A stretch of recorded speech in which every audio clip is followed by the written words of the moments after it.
Daniel capítulo 5, o banquete do rei Belsazar, a mão misteriosa.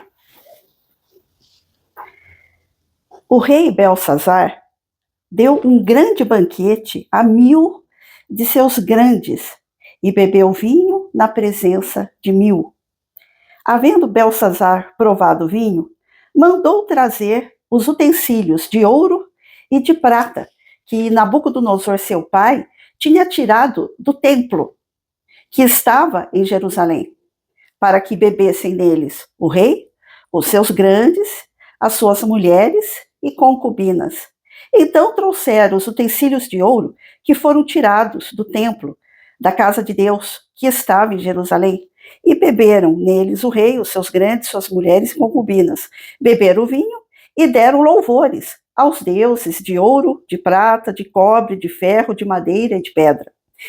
Na mesma hora, apareceram uns dedos de mão de homem e escreviam defronte do castiçal na estucada parede do palácio real, e o rei via a parte da mão que estava escrevendo. Então se mudou o semblante do rei e os seus pensamentos o turbaram. As juntas dos seus lombos se relaxaram e os seus joelhos bateram um no outro. E ordenou o rei com força que se introduzissem astrólogos, caldeus, adivinhadores. E falou o rei e disse aos sábios da Babilônia: qualquer que ler esta escritura e me declarar a sua interpretação será vestido de púrpura e trará uma cadeia de ouro ao pescoço e será no reino o terceiro dominador. Então aqui, para não termos que ler até o final desse capítulo, muitos já conhecem essa história do rei Belsazar e da mão misteriosa que escreveu na parede Mene, Mene, Tekel e Parsim, que quer dizer exatamente isso daqui. Mene, contou Deus o teu reino e o acabou.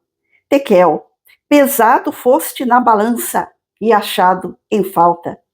Pérez, dividido foi o teu reino e deu-se aos medos e persas. Essa interpretação foi o próprio Deus que deu a Daniel, o único que conseguiu interpretar a escrita na parede do palácio, enquanto o rei Belsazar tocava nos utensílios sagrados, nos vasos e todos os utensílios de ouro e de prata que o pai dele, Nabucodonosor, roubou do templo de Jerusalém. O que nós vemos aqui nesta história?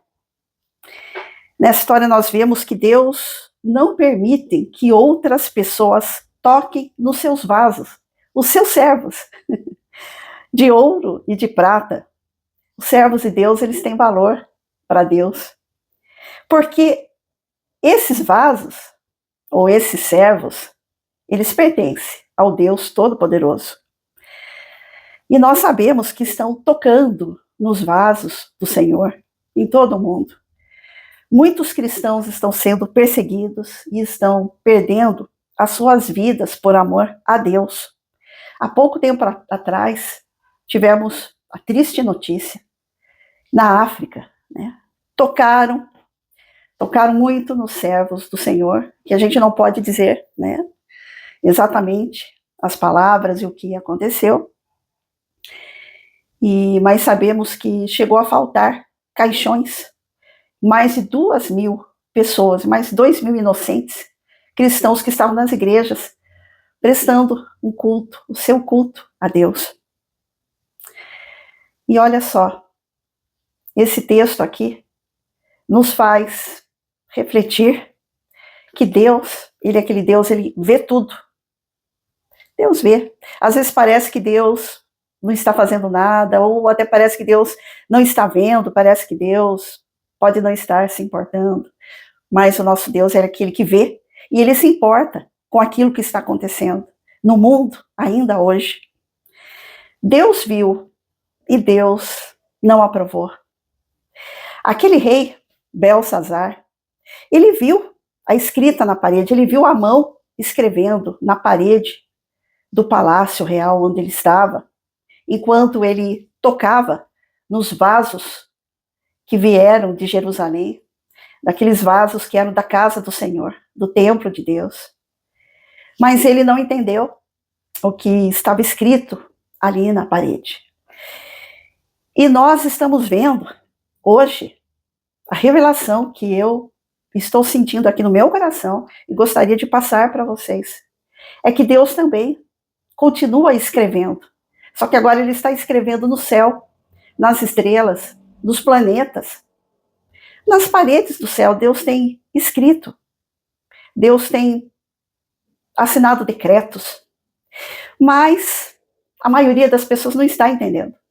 Não está conseguindo ter uma leitura do que estamos passando, do que estamos vendo. O próprio Senhor Jesus falou que no final dos tempos teríamos muitos sinais nos céus. E agora, há pouco tempo atrás, dentre tantos sinais, nós tivemos uma lua de sangue. Há pouco tempo atrás. Não foi conseguido ser visto no Brasil todo, mas em alguns lugares as pessoas conseguiram fotografar, conseguiram filmar a lua de sangue. E agora teremos uma outra lua de sangue antes de terminarmos esse mês de março de 2025, que nós estamos. Tivemos também um alinhamento de planetas. Parece que 7 planetas se alinharam. E nós estamos vendo muitos e muitos sinais. E esses são sinais que o juízo de Deus virá, porque estão tocando nos vasos do Senhor. As pessoas não estão entendendo, mas Deus, ele continua escrevendo. Deus, ele se importa com cada um. E nós sabemos que essas coisas que estão acontecendo, essas luas de sangue, várias nuvens nos céus em formatos totalmente diferentes, coisas que nós não víamos há muito tempo, mas estão acontecendo agora, nos nossos dias. Então, nós, como pessoas que estamos vivendo neste século, nesses dias, nós temos que ter cuidado com as nossas vidas, com a parte espiritual, o que nós estamos fazendo das nossas vidas. Porque nós sabemos que o juízo de Deus, ele vem. Em toda a Bíblia está escrito isso. Nós sabemos, né? E quanto ao alinhamento também dos planetas, pode ser alinhamento de tronos, de soberanias. Porque nessa passagem aqui, do rei Belsazar, Daniel deixou bem claro que o Senhor pesou, né, o reino dele, e pesou na balança e achou em falta, e que o Senhor ia tirar o reino dele, o Belsazar, e entregar para outros, e entregar para Ciro, que seriam os medos e persas. E na mesma noite aconteceu que Belsazar perdeu a sua vida. No mesmo dia que aconteceu, o dia do banquete, o dia que ele estava lá comemorando com os vasos do Senhor, com tudo aquilo que o pai dele roubou do templo, né, os utensílios da casa de Deus, que pertence somente a Deus e mais ninguém. E além dele estar se banqueteando, ele ainda estava prestando homenagem a outros deuses, que não era o nosso Deus, o Deus Todo-Poderoso. E Deus viu. E Deus escreveu, a sentença estava ali, Mene, Mene, Tekel e Parsim. Ele ficou com os joelhos tremendo, ele ficou apavorado, falou que daria não sei quanto em ouro, e colocaria a pessoa como terceiro no seu reinado, se alguém pudesse decifrar. As pessoas que são carnais, elas não estão conseguindo decifrar que o juízo de Deus, ele vem vindo sobre a humanidade. Essa humanidade que resolveu se esquecer dele, que resolveu tocar nos vasos, nos utensílios sagrados, né? Que são do Senhor, que são as pessoas, que são os seus servos, os humildes, e continuam tocando como se tivesse tudo bem, como se Deus não estivesse vendo e não estivesse nem aí com essa situação. Mas aqui no livro de Isaías, capítulo 26, versículo 11, diz assim: Senhor, a tua mão está levantada, contudo eles não a veem. Olha só. Vê-la-ão, porém, e confundir-se-ão, por causa do zelo, que é o cuidado, que tens do teu povo, e o fogo reservado para os teus adversários os devorará. Olha que triste, olha que perigoso isso aqui. Então nós temos toda a confirmação desse texto que está no livro de Daniel, capítulo 5, com o trecho de Isaías, capítulo 26, versículo 11. Precisamos nos arrepender, precisamos buscar a presença de Deus, porque assim como aconteceu nos tempos de Noé, nos tempos de dilúvio, que Deus já resetou a humanidade já uma vez. Deus ficou muito aborrecido de como a humanidade estava no período de Noé, mas ele encontrou alguém segundo o seu coração. Esse alguém era Noé, e ele mandou que Noé fizesse uma arca para que tivesse a sua família e alguns animais, e os animais em pares. E nós sabemos hoje que essa arca se chama Jesus Cristo. Ele é o Deus que pode salvar a cada um, aqueles que se chegarem a ele. Deus, ele não joga fora de jeito nenhum. Olha só, o Senhor, João capítulo 10, a partir do 14, diz assim: eu sou o bom pastor, conheço as minhas ovelhas, e elas me conhecem. Assim como o Pai me conhece, eu as conheço, e eu conheço o Pai, e dou a minha vida pelas ovelhas. O Senhor, Deus maravilhoso, ele entregou o seu Filho, Jesus Cristo. Ele é o bom pastor, e ele que cuida das suas ovelhas. E aqui em João 6,37 diz assim também: aquele que vier a mim, de maneira nenhuma o lançarei fora. Todo aquele que o Pai me dá, virá a mim. E o que vem a mim, de maneira nenhuma lançarei fora. Isso é uma promessa maravilhosa do Senhor. Ele não quer perder ninguém. Deus sabe.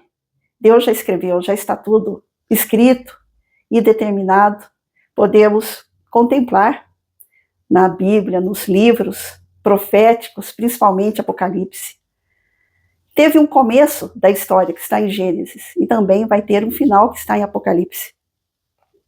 E sobre essas passagens, sobre esses sinais nos céus, porque sempre está relacionado a um evento muito importante aqui na Terra, eu me lembrei agora, quando o Senhor Jesus nasceu, vocês se lembram? Teve a estrela de Belém, que foi um alinhamento também de alguns planetas. E essa estrela de Belém, ela dirigiu os sábios, né, os reis magos, até a presença do Senhor Jesus. E essa estrela ficou bem em cima da casa onde o Senhor Jesus estava, porque ele é a luz do mundo. E, entretanto, no dia da morte do Senhor Jesus, isso já foi confirmado até, aqui na internet a gente consegue localizar no Google, que no ano, olha só que interessante, no ano 33 depois de Cristo, que nós sabemos que o Senhor Jesus ele faleceu aos 33 anos de idade, na Bíblia diz que a terra se escureceu e era plena 3 horas da tarde quando ele faleceu.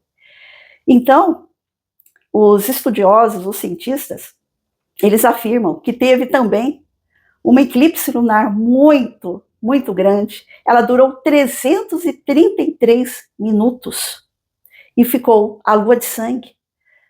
Enquanto era para ser dia, ficou uma lua de sangue. Isso foi exatamente no dia da morte de nosso Senhor e Salvador Jesus Cristo. Então, nós vemos que os planetas, o Sol, a Lua, as estrelas, todas elas são sinais para a humanidade.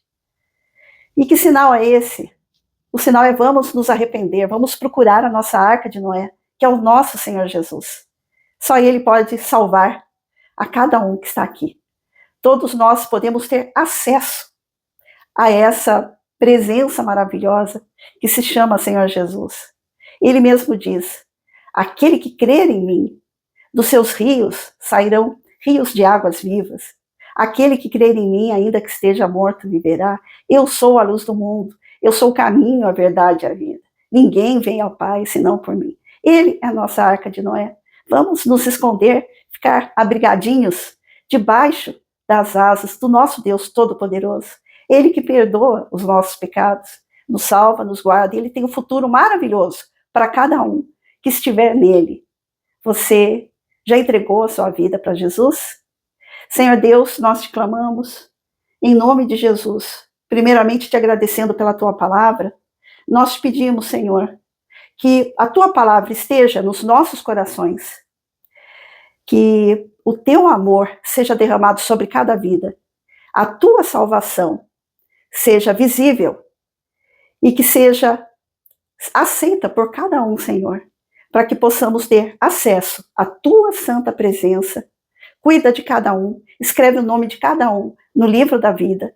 Nós já te agradecemos e te pedimos perdão por todos os nossos pecados. Em nome de Jesus. Amém.